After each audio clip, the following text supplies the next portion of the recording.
Buenas tardes, estimado auditorio. Gracias por la presentación, Kelly. Una vez, nuevamente una oportunidad que puedo estar con ustedes, con Asís, y gustoso de estar nuevamente compartiendo esta experiencia con este diplomado de atención del paciente crítico adulto en la unidad de cuidados intensivos. Vamos a empezar entonces. El tema que vamos a comentar el día de hoy eh, es acerca de el manejo y el equipamiento de un manejo de la vía aérea avanzada. En la anterior charla he podido ver que han estado hablando sobre el procedimiento de la intubación orotraqueal.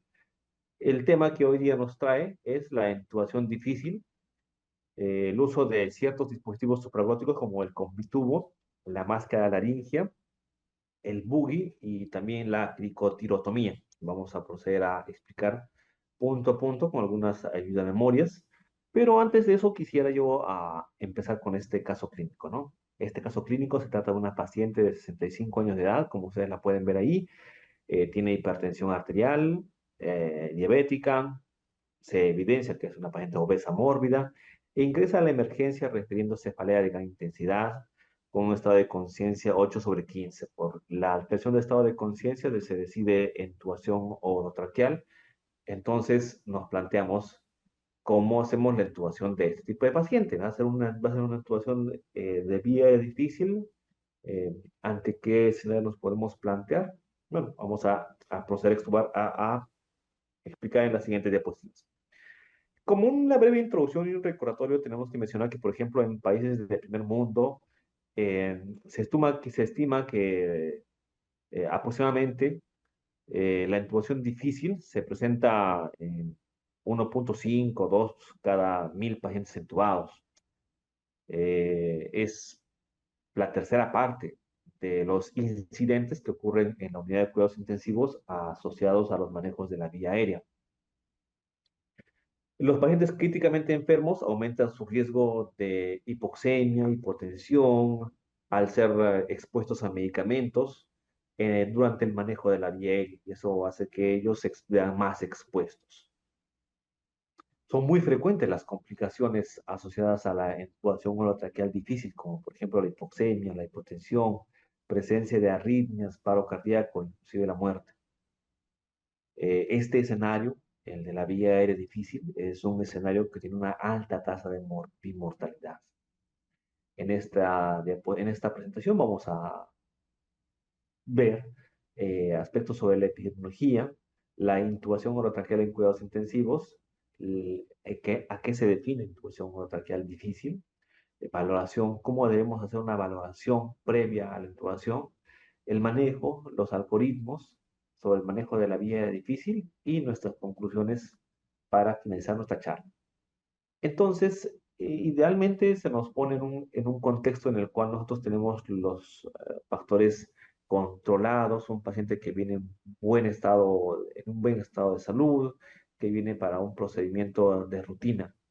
Pero como el nombre del diplomado lo menciona, el diplomado de paciente crítico lo dice, es una atención especializada en cuidados intensivos. Y nuestros pacientes que ingresan a cuidados intensivos no ingresan pacientes estables, ingresan para pacientes que están en grave estado de salud, desaturando, con otras disfunciones. Por nuestra parte, tenemos la misión de organizar una logística para poder atender este tipo de pacientes. Entonces, es un contexto completamente distinto al que vemos en una sala de operación o en una sala de hospitalización o de emergencia. Es importante que los miembros del equipo se conozcan lo suficiente. Es importante que los mismos tengan experiencia y tengan conocimiento de los dispositivos que cuentan en el servicio. Muchas veces los pacientes con disfunciones no van a permitir una evaluación adecuada de ciertos predictores de vía aérea difícil durante la intubación. Eh, la falta de gestión en los unidades de cuidados intensivos es un parámetro que dificulta la intubación orotraqueal en pacientes con vía aérea difícil. Entonces, este es el escenario ideal. Paciente que viene en estado estable, al cual nosotros le hacemos los predictores vía aérea difícil, procedemos a la intubación según la técnica del protocolo de su vía hospitalaria, se hace la laringoscopía y intubación traqueal. Eso es lo que ocurre casi en un 90% de veces. Pero va a haber un escenario en el cual la protección de la vía aérea, el abordaje de la vía aérea de intubación orotraqueal se va a dificultar. Ya había mencionado algunas características que involucran a nuestros pacientes de cuidados intensivos, pero ¿por qué es que nosotros en cuidados intensivos podemos llegar a fallar? Hay factores, hay que reconocer factores humanos y factores técnicos. El factor humano, por ejemplo, el entrenamiento, la capacidad que puede llegar a tener el médico intensivista. Por ejemplo, no va a tener la misma experiencia un estudiante, un residente o un médico especialista. El grado de instrucción o cómo se va actualizándose en cuanto a sus conocimientos. Los factores técnicos, por ejemplo, la condición de la situación en la cual se desarrolla la intubación de vía difícil, el nivel de comunicación entre el personal de enfermería, personal médico y el entrenamiento que puede llegar a haber entre estos dos personales que van a abordar la vía aérea difícil. Entonces, en cuidados intensivos, el abordaje de la vía aérea se vuelve ya un reto, un desafío, porque implica en principio, tener un espacio logístico para poder tener todas nuestras herramientas para poder realizar el manejo de una vía aérea avanzada. Es ideal que se pueda posicionar un espacio en la unidad de cuidados intensivos. También es importante que se tenga a la mano un equipo de vía aérea difícil con dispositivos supragóticos que van a ser necesarios durante la intubación orotraqueal. Es importante también que se deba coordinar con el personal con el cual trabajamos para poder hacer retroalimentaciones a la vez que vamos atendiendo a pacientes. De esa manera, fortalecemos el nivel de comunicación que tenemos con los pacientes. Relacionados al paciente, ¿no? Pacientes van a tener, nuestros pacientes que vienen para cuidados intensivos, tienen condiciones que los vuelven delicados. Algunos grados de inestabilidad hemodinámica, niveles de disfunción respiratoria, a malformaciones anatómicas. Todo esto hace que nuestros pacientes tengan una vía difícil, que es importante que nosotros podamos reconocerlas de manera oportuna y se planifique un plan de trabajo en caso pueda llegar a presentarse una vía aérea difícil. Eh, es importante que nosotros planteemos el manejo farmacológico, los riesgos de la aspiración y también los cuidados post-intubación de una vía aérea difícil. Entonces, ¿a qué se le conoce con el nombre de vía aérea difícil? La vía aérea difícil se define como aquella situación en la cual eh, el personal de salud médico va a presentar dificultad para la ventilación y para la intubación, teniendo en cuenta que ambos conceptos son completamente distintos, pues el concepto de ventilación hace referencia al intercambio de gases que va a ocurrir entre nuestro pulmón y el medio externo. Y el procedimiento de intubación es la colocación de un dispositivo que va a comunicar la vía aérea superior con la vía aérea inferior. Entonces, la intubación tiene como finalidad aislar y comunicar la vía aérea superior con la vía aérea inferior para asegurar una adecuada ventilación y una adecuada oxigenación. Se debe tener ciertas consideraciones al momento de actuar una vía aérea difícil, que es la de manejar una adecuada oxigenación, realizar pruebas de predicción para diagnosticar si es que estamos ante una vía aérea difícil. Tenemos que considerar ciertos conceptos como la vía difícil, la intubación difícil o la intubación fallida, pues que ellos nos van a ayudar a desarrollar nuestro algoritmo de manejo. Entonces, ¿a qué se le conoce con ventilación difícil? Ustedes podrán ver en la gráfica este cuadro muestra a personal sanitario tratando de aplicar una máscara facial y un dispositivo de bolsa a mano, un AMBU, que es un nombre que usualmente conocemos, para poder administrar ventilaciones. En este procedimiento lo que se hace es eh, introducir a una presión determinada cantidad de aire de manera activa para que de manera pasiva salga la misma cantidad o el mismo equivalente de la misma cantidad que acaba de ingresar. Entonces, la ventilación hace referencia a eso, al ingreso de aire y la salida de aire. Cuando la ventilación es difícil, el paciente no puede mantener un nivel de saturación más del 99% a un FIO 100%. Es en ese contexto en el cual se declara paciente con una ventilación difícil. ¿Y a qué se le llama, a qué se le conoce con el nombre de intubación difícil? Intubación difícil básicamente va a ser eh, aquel escenario, es aquel escenario en la cual más de 3 intentos fallidos no, en más de 3 intentos fallidos no se va a lograr una intubación o traqueal de manera adecuada luego de 10 minutos. Entonces, cuando ocurre este contexto, se le conoce con el nombre de intubación fallida.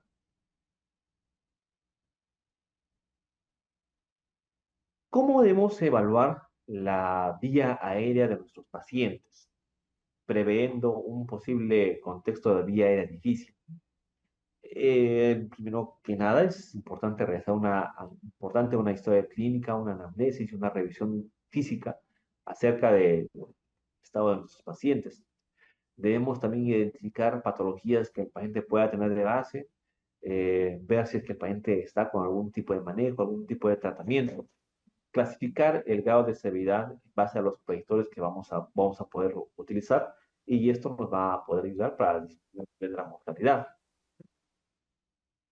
Vamos a proceder a relatar algunos predictores que nosotros tenemos, que es de uso común, la unidad de cuidados intensivos. Dentro de los más frecuentes que usamos es, por ejemplo, la apertura bucal, que la vamos a poder evaluar en base a una escala que nos mide 4 niveles de clases. Mientras el aumento, la clase aumenta y la distancia entre la apertura bucal es menor, nos hace predecir una vía aérea difícil. Entonces, como primer predictor tenemos la apertura bucal. Otro predictor que se usa bastante en salas de cirugía, salas preanestésicas, es, por ejemplo, el Malampati. Malampati hace referencia eh, a la visualización de las fauces de la boca para poder observar la apertura bucal. Entonces, podemos nosotros definir que un Malampati eh, 3, 4, ya es un paciente con una vía aérea difícil. Es un paciente que a nosotros, al decirle que aperture la boca, nosotros vamos a poder ver solamente el paladar blanco y la base de la úvula. Lo normal es que nosotros, al evaluar un paciente y pedirle que haga una apertura bucal, nosotros veamos algunas estructuras como, por ejemplo, el paladar blando, la úvula, los pilares amigdalinos, el dorso de la lengua.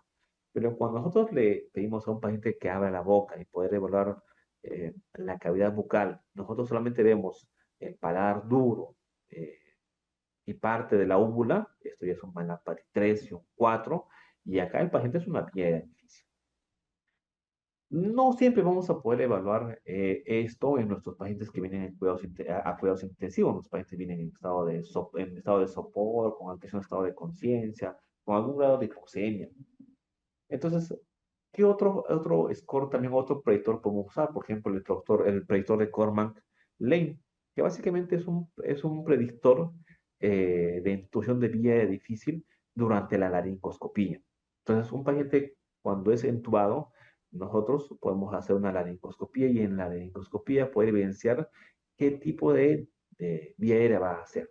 Un paciente que tiene, por ejemplo, que luego de hacer la laringoscopía no se llega a ver la epiglotis, tampoco se llegan a ver las cuerdas bucales, ya es un paciente que tiene un Corman 2, Corman 3 o Corman 4. Entonces, ese tipo de pacientes va a ser un paciente que va a tener una vía aérea difícil. Algunos predictores ya un poquito más anatómicos, por ejemplo, son la escala, la distancia tirometoniana. Se dice que un paciente que tiene una distancia entre tiroides, entre la tiroides y el mentón de menos de 6 milímetros, de 6 centímetros, es un paciente que va a hacer una vía aérea difícil. Otro aspecto también es la distancia, bueno, estábamos haciendo referencia a este, nos da una sensibilidad de un 34% para predecir una intubación de vía aérea difícil. La distancia esternomentoniana, que es la distancia que va desde el esternón hasta el mentón, un paciente con una distancia esternomentoniana menos de 11 centímetros, también va a ser un paciente que se puede predecir como un paciente que va a tener una vía aérea difícil. La protrusión mandibular. Esta evaluación se la realiza con el paciente en posición neutra y el paciente tiene que protruir, él tiene que desplazar la mandíbula inferior hacia la parte anterior y luego hacia los lados laterales derecho y lateral izquierdo. Cuando un paciente no puede realizar esta maniobra, será un paciente que tendrá una vía aérea difícil. Acá tenemos, por ejemplo, un gráfico en el cual vemos cómo es que el paciente que tiene, que puede hacer una protrusión grado 1 va a hacer una vía normal, mientras que un paciente que tiene un grado de protrusión 2 y un 3, el cual no puede desplazar la mandíbula, va a hacer una protrusión nivel de 2 o 3, y esto nos va a significar un predictor de vía aérea difícil. Entonces, si bien es cierto, hay muchos predictores, Mallampati, distancia tiromentoniana, distancia esternomentoniana, apertura bucal, protrusión mandibular, esto tiene una sensibilidad bastante baja. O sea que la detección de estos predictores puede presentarse en muchos pacientes. La sensibilidad es muy baja y no tiene mucha sensibilidad, pero tiene, claro, el nivel de sensibilidad para detectar estos predictores en un paciente en estado crítico es bastante disminuido. Y para efectos prácticos es difícil de evaluar. Entonces, sale a la luz este estudio multicéntrico que se hace aproximadamente en 1.000 pacientes en 42 unidades de cuidados intensivos del año 2018, en el cual evalúa los factores de riesgo para predecir vía aérea difícil en cuidados intensivos, ¿no? Entonces, en este cuadro se evalúa una serie de factores que podrían predecir una vía aérea difícil. Dentro de todos esos factores se elabora un cuadro, un score que nos va a predecir con qué sensibilidad un paciente puede llegar a tener una vía difícil.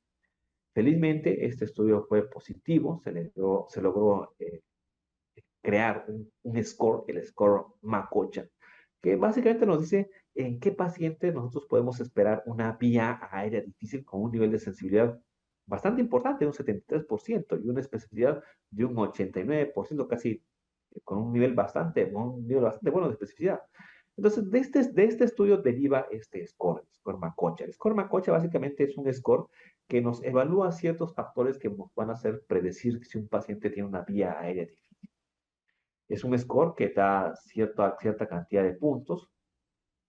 Es un paciente que por encima de los 12 puntos, el paciente va a tener una vía aérea, probablemente una vía aérea eh, muy difícil, muy difícil. Entonces, ¿qué evalúa este score?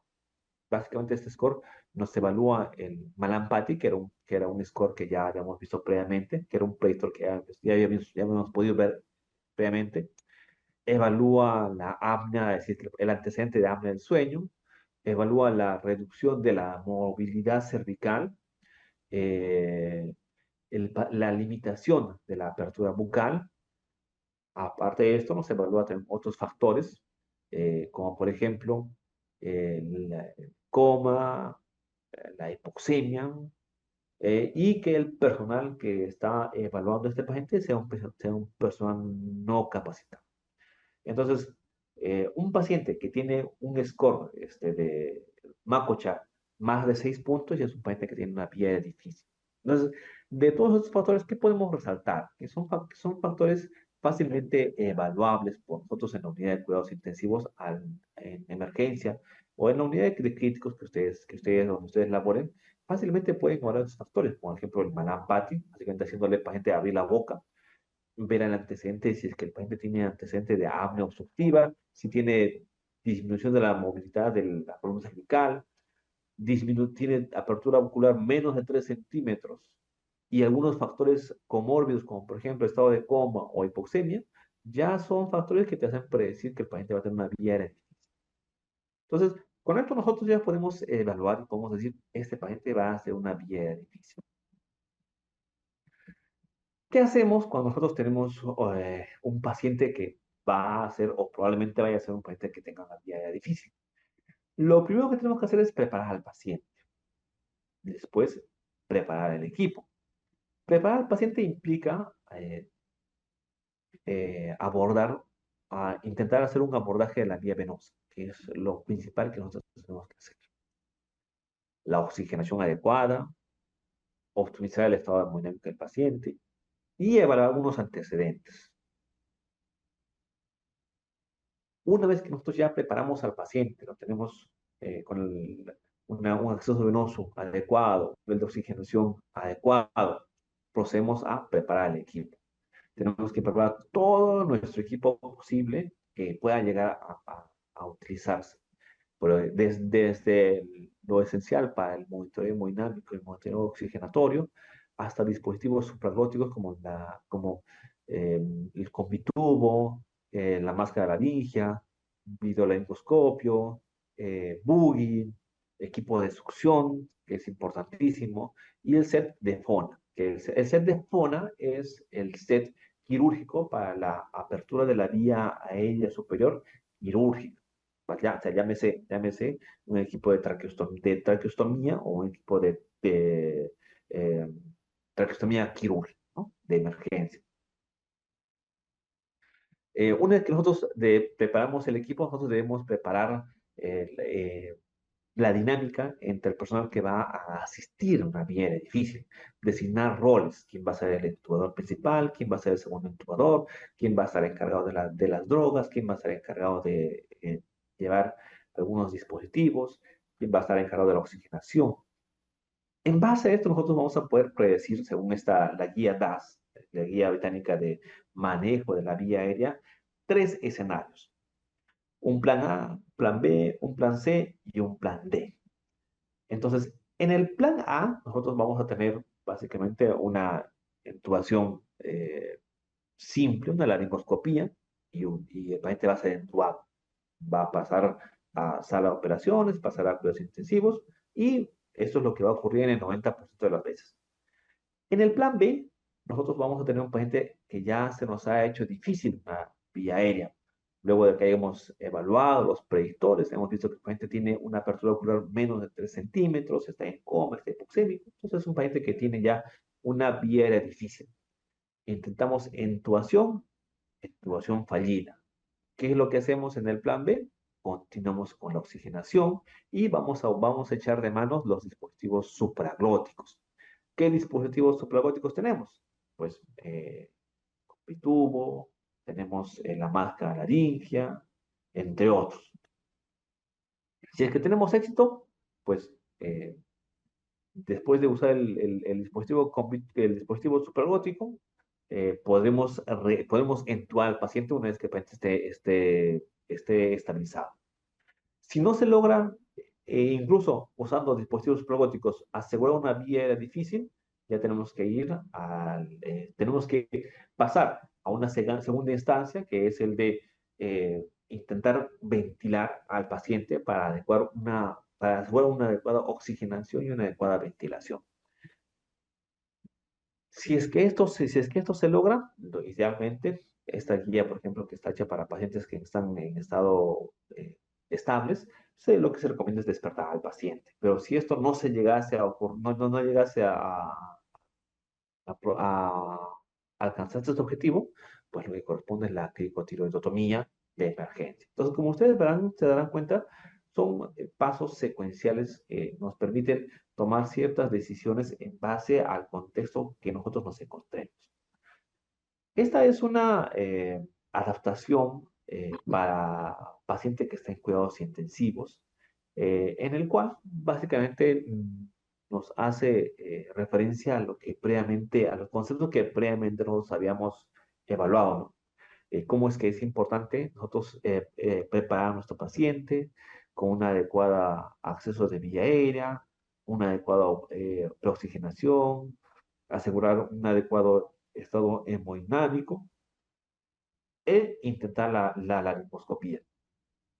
Si nosotros realizamos la laringoscopía, bueno, si será exitosa y la intubación habrá sido exitosa. Pero si luego de tres intentos no se logra la intubación, nosotros eh, continuamos con asegurando una oxigenación. Debemos continuar asegurando una oxigenación con una máscara facial.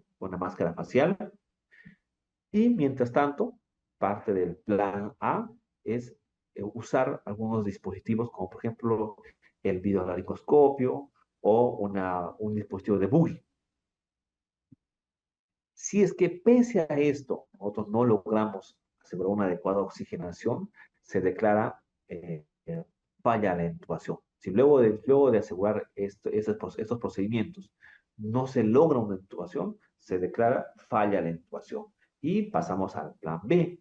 En el plan B nosotros vamos a tener un esquema circular en el cual nosotros vamos a poder usar dispositivos supraglóticos, tanto de segunda generación como de tercera generación, las veces que sean necesarias para poder proteger la vía aérea, permitir que haya una adecuada ventilación, una adecuada oxigenación. Entonces, en este punto vamos a echar de mano de los dispositivos supraglóticos.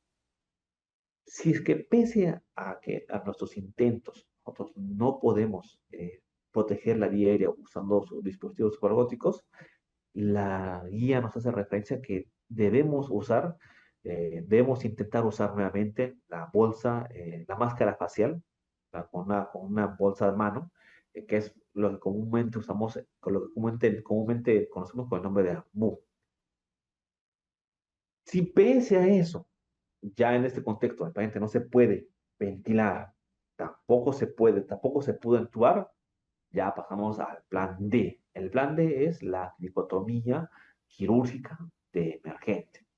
Entonces, nuevamente para repasar lo que les he estado comentando, tenemos un algoritmo que nos pone cuatro escenarios. Un escenario en el cual en el cual el paciente es entubado y no llega a prestar ninguna intercurrencia, pero en este mismo punto, si es que el paciente se nos hace difícil la laringoscopía, nosotros echamos de mano de dispositivos como la videolaringoscopía o uso de un buggy, que es un dispositivo a modo de una guía que nos ayuda a desplazar el tubo endotraqueal.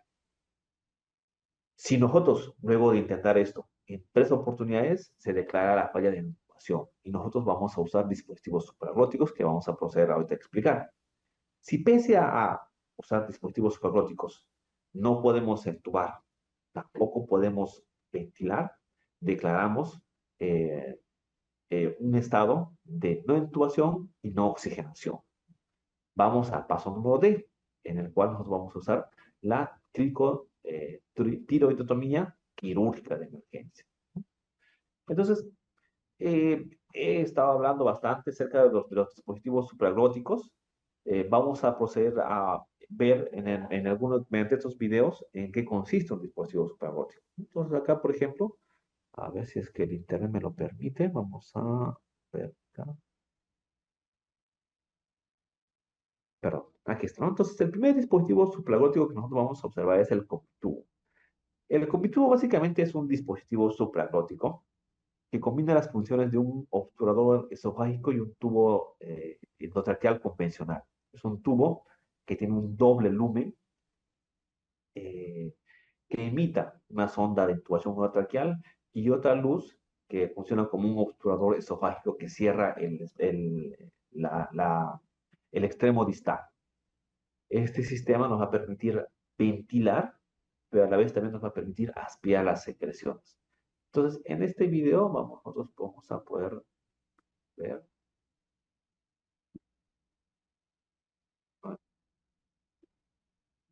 A ver.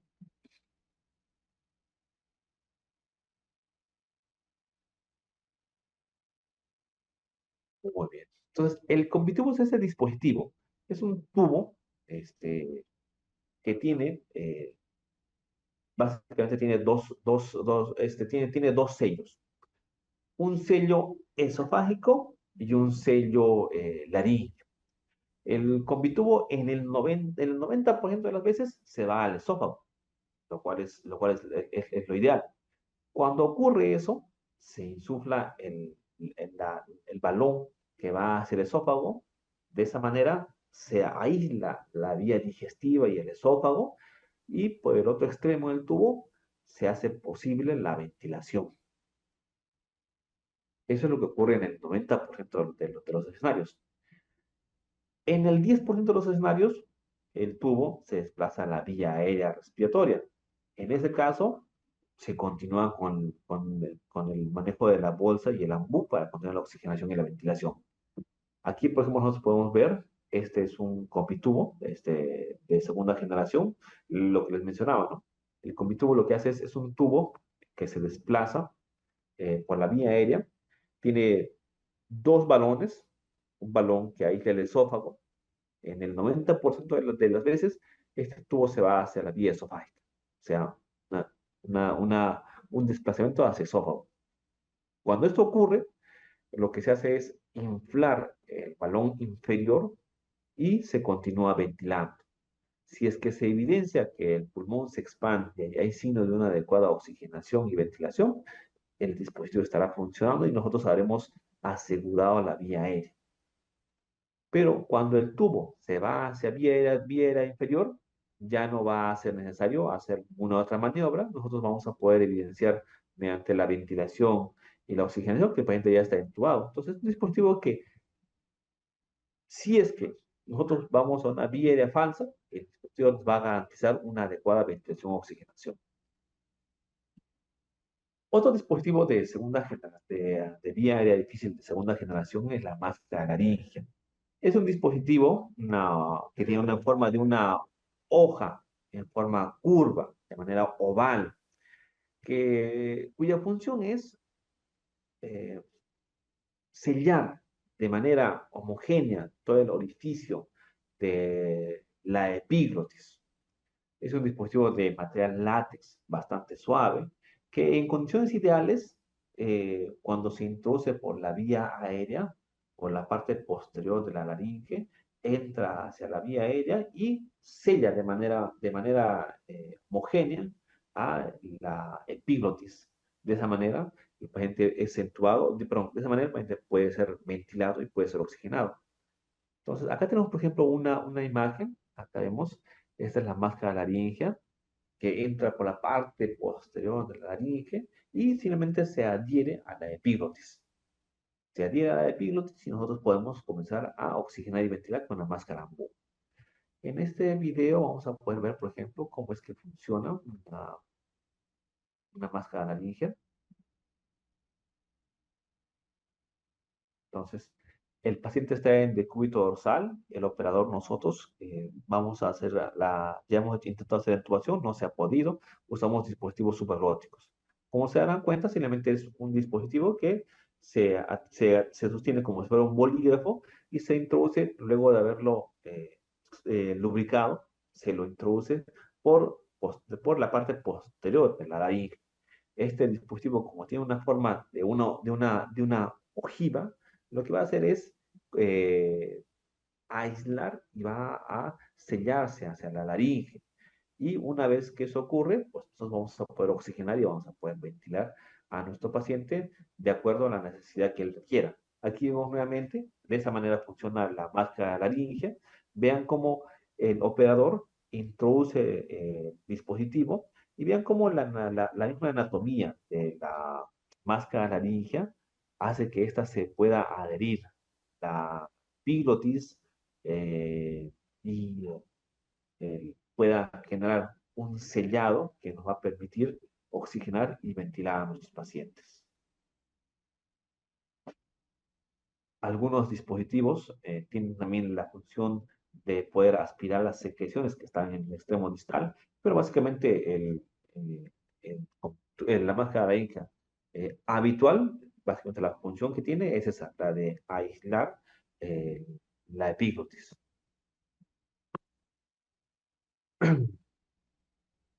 Entonces, algunos puntos que son importantes en el plan A. Mencionaba que si nosotros tenemos un paciente que tiene una probable vía aérea difícil, siempre debemos predecir que esta vía aérea difícil se puede complicar. Es por ello que nosotros debemos preparar algunos dispositivos, si es que los tenemos, como por ejemplo un bioaritmoscopio, debemos de preparar personal que nos va a asistir para la maniobra de Selig o la presión de la ticoides, eh, preparar dispositivos de buggies. Entonces, en el punto A es muy importante que nosotros tenemos como prioridad la oxigenación. Es importante corregir la posición de la vía aérea para tener una adecuada oxigenación.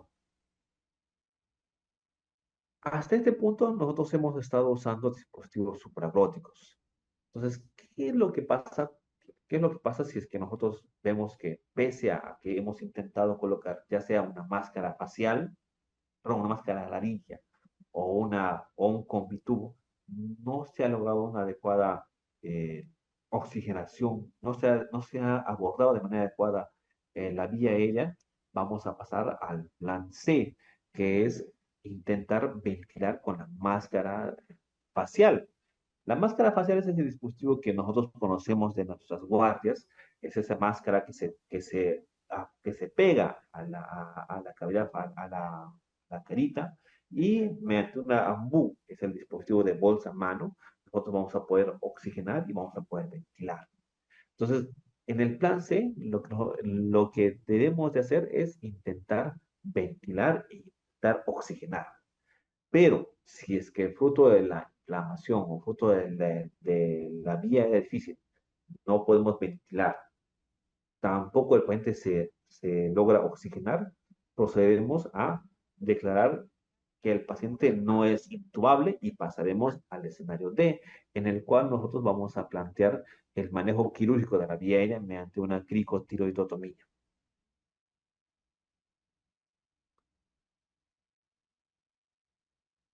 El plan D, como mencionaba, es la cricotiroidotomía, en la cual eh, esta se va a declarar luego que nosotros ya hayamos usado dispositivos supraglóticos, intentado la ventilación y la oxigenación con la máscara facial y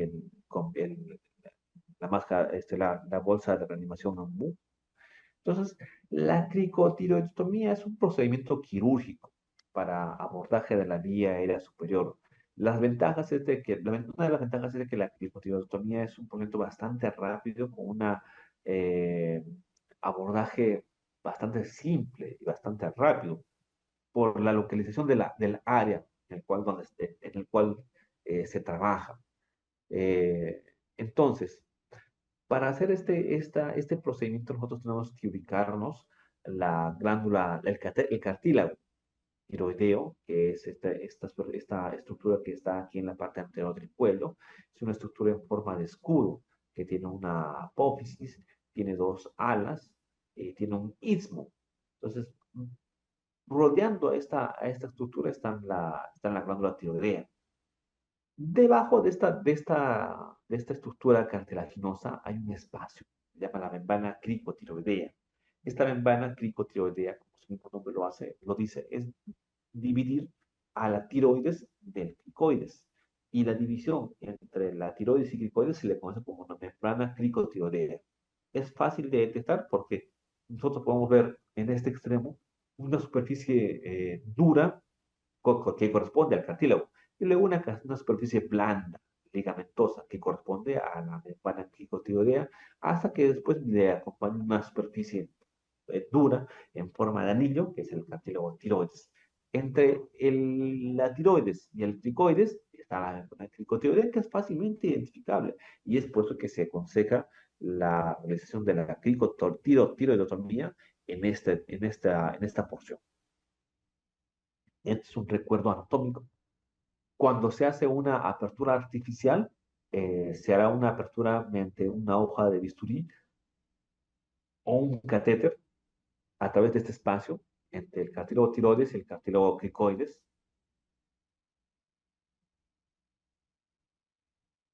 En este video vamos a poder ver, por ejemplo, cómo se hace la cricotiroidotomía. El paciente está en una camilla, está en estado delicado, no se le puede ventilar, tampoco se le puede oxigenar, entonces estamos en el contexto del paso D del abordaje de la vía aérea. Entonces vamos a hacer la cricotiroidomía. La cricotirotomía. Identificamos el cartílago tiroides, por debajo del cartílago tiroides identificamos la membrana cricotiroidea, infiltramos anestesia y una vez identificada la membrana cricotiroidea, se hace un corte longitudinal, aproximadamente unos 2 centímetros, para posterior bifurcación. Vamos a poder bifurcar y vamos a poder encontrar la membrana cricotiroidea. Cuando nosotros encontramos la membrana cricotiroidea, vamos a proceder a hacer o un corte o mediante la técnica de Sellinger colocar guías para posterior ingreso de un tubo endotraqueal o una cánula de traqueostomía. En este caso, lo que vamos a hacer es colocar una cánula de traqueostomía mediante una técnica de Sellinger, perdón, una técnica de Ciaglia, en la cual vamos a introducir un dispositivo, ya sea cánula de traqueostomía o ya sea un tubo endotraqueal, pero algún dispositivo que nos asegure la vía aérea. A diferencia de lo que ocurre en nosotros en el contexto real, este dispositivo, por ejemplo, bueno, este procedimiento es un poco más difícil en vivo, porque implica el reconocimiento de una serie de reparos anatómicos. Eh, en este contexto, por ejemplo, están poniendo una cánula de traqueostomía. La guía no necesariamente te dice que tienes una cánula de traqueostomía, la guía te dice que tiene que ser un tubo, ya sea un tubo endotraqueal, número 7, número 7.5, número 8, o también una cánula de traqueostomía, pero que sea un dispositivo que pueda asegurar la vía aérea. Entonces, en este video nosotros hemos podido ver cómo se realiza correctamente la cricotiroidotomía con una cánula de traqueostomía. Como repito, realmente no necesariamente tiene que ser con una cánula de traqueostomía, también puede ser con una tubo endotraqueal número 7 o número 6, mientras se define una vía, un dispositivo quirúrgico permanente, como una traqueostomía.